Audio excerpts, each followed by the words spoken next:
சுபா சதீஷ்குமார்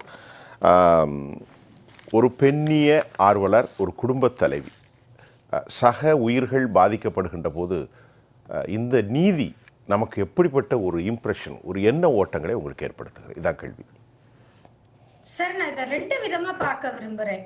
அதாவது ஒன்று, இந்த தீர்ப்பை கொஞ்சம் அலசி பார்க்கும்போது எனக்கு ரொம்ப சர்ப்ரைசிங்காக நிறைய விஷயங்கள் தெரிஞ்சது. ஒரே நீதிபதி கிட்டத்தட்ட நிறைய காலங்கள் இந்த தீர்ப்பை அவங்க 5 ஆண்டுகளாக விசாரித்திருக்காங்க. அததான் சார் நம்ம முதல்ல நோட் பண்ணிக்கணும். ஏன்னா இன்னைக்கு ஒரு ஊழல் வழக்கு குற்றவாளிகளுக்கு எல்லாம் பாத்தீங்கன்னா அவர் உட்காரும் போதே அடுத்த ஹியரிங் வரும்போதே இல்ல நான் இந்த கேஸ ஹேண்டில் பண்ணல அப்படின்னு சொல்லிட்டு வெளியில போயிடுறாரு.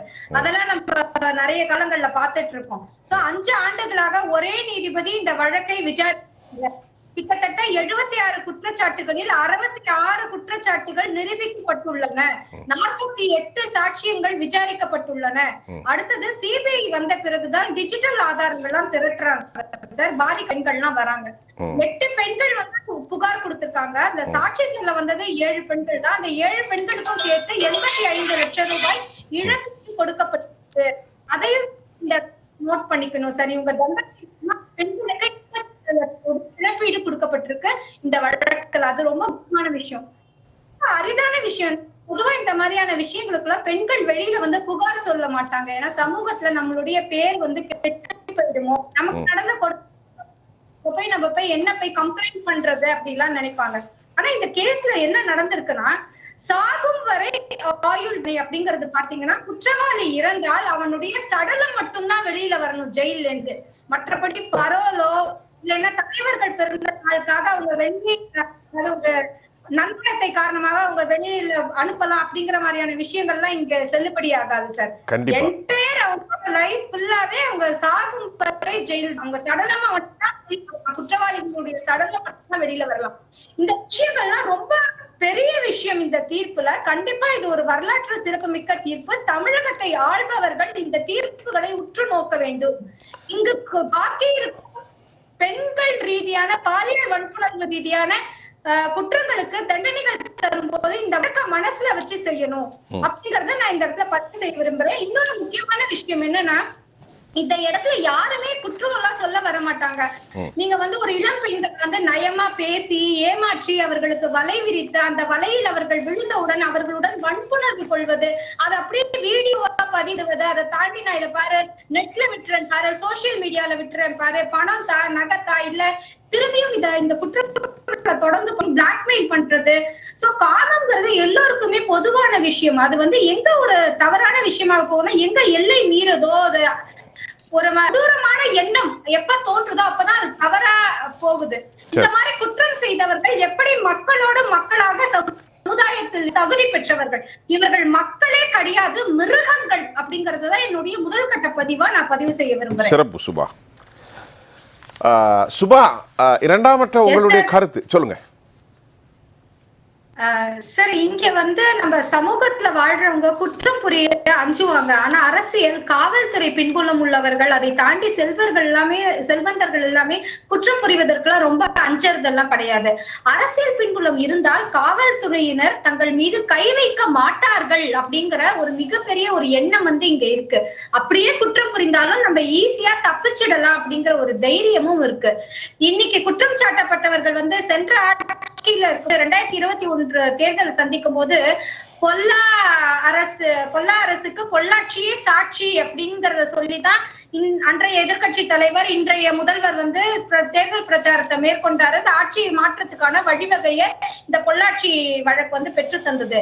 ஆனா இன்று அராஜக ஆட்சிக்கு அண்ணா நகரே சாட்சி, இல்லைன்னா அண்ணா பல்கலைக்கழகமே சாட்சின்னு 2006 இவங்க தேர்தல் பிரச்சாரத்தை மேற்கொண்டாலும் ஆச்சரியப்படுவதற்கு ஒன்றுமில்லை சார்.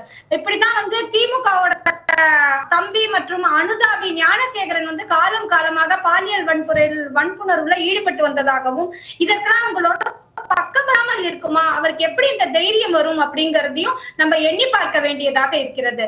பெரிதாக வெடித்த இந்த பொள்ளாச்சி சம்பவம் அன்றைக்கு அதிமுகவிற்கு மிகப்பெரிய ஒரு சங்கடத்தை ஏற்படுத்தியது அப்படின்னா அது மாற்று கருத்தே கிடையாது.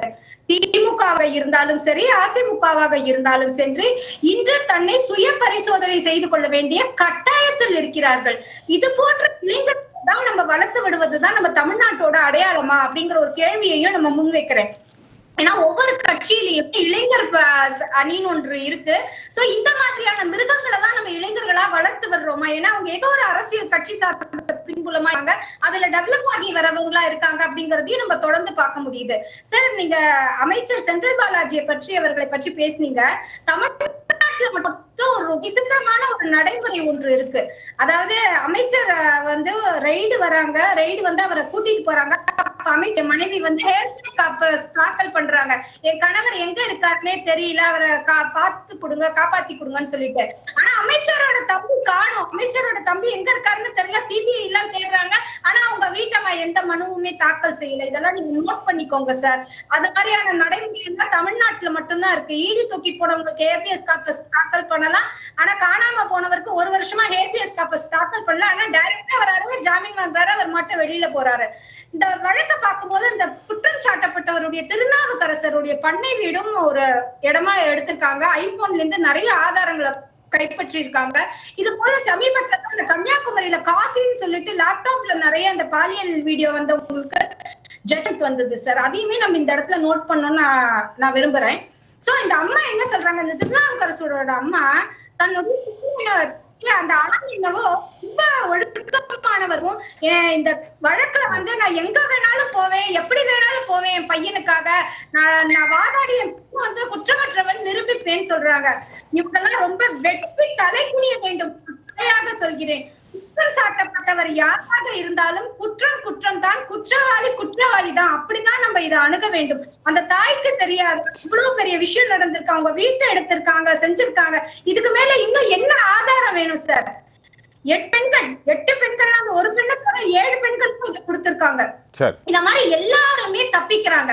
அண்ணா அந்த பல்கலைக்கழக பாலியல் வழக்கு கூட அந்த சார் யாரு அப்படிங்கறது இன்னி வரைக்கும் நம்ம கண்டே பிடிக்க முடியல. அண்ணா நகர் கேஸ் சார் சொன்னாரு, அந்த கேஸ்ல வந்து நம்ம தமிழக அரசு தான் இதை வந்து சிபிசிஐடிக்கு போகாதீங்கன்னு சொல்லிட்டு மனுவை தாக்கல் செய்யறாங்க. அதே மாதிரி பாத்தீங்கன்னா இன்னொரு விஷயம், மற்றொரு ஒரு நிகழ்வு அவர் சொன்னாரு. அதாவது இந்த அண்ணா பல்கலைக்கழக வழக்குல கமிஷனர் மேல சாற்றப்பட்ட அந்த அவர் மேலே நடவடிக்கை எடுங்கன்னு உச்ச நீதிமன்றம் கொடுக்குது. அந்த இடத்த மட்டும் நீங்க கேன்சல் பண்ணுங்கன்னு சொல்லிட்டு நம்ம தமிழக அரசு தான் அதுக்குமே மனு தாக்கல் செய்யறாங்க. இந்த மாதிரி நிறைய சின்ன சின்ன விஷயங்கள் அரசியல் பின்புலம் சார்ந்தவராக இருப்பதனாலே தவிர்க்கப்படுது. சார், ஒரே ஒரு விஷயத்த சொல்லி நான் இந்த முடிக்கணும் வர்றேன். நீங்க வந்து நம்மளுடைய வழக்கறிஞர் இளந்தமிழ் ஆர்வலர்கிட்ட ஒரு கேள்வி கேட்டீங்க, அம்மா ஜெயலலிதா அவர்கள் இருந்திருந்தால் அப்படின்னு சொல்லிட்டீங்க. நான் சொல்றேன் சார் அதுக்கு பதில், அம்மா ஜெயலலிதா அவர்கள் இருந்திருந்தால் இன்று குற்றம் செய்ய வேண்டும் என்ற எண்ணமே இவர்களுக்கு தோன்றி இருக்காது. இவர்களுடைய ஆட்சியில் தான் குற்றவாளிகளை கெஸ்ட் போல போய் மலையில போயும், தருமபுரியில போயும், கிருஷ்ணகிரியில போயும், சத்தியமங்கலத்துல போய் பார்த்துட்டு வந்தாங்க. அம்மா இருக்கும்போது குற்றவாளிகள்னா எல்லா இடத்துலயும் என்கவுண்டர் மட்டும்தான் நடந்தது. எவ்வளவு என்கவுண்டர்ஸ் நடந்ததுன்னு பாருங்க. அதே போதும் அம்மா எப்படி ஆட்சி செஞ்சாங்கிறதுக்கான ஒரு எடுத்துக்காட்டா நான் இந்த இடத்துல பதிவு செய்ய விரும்புறேன்.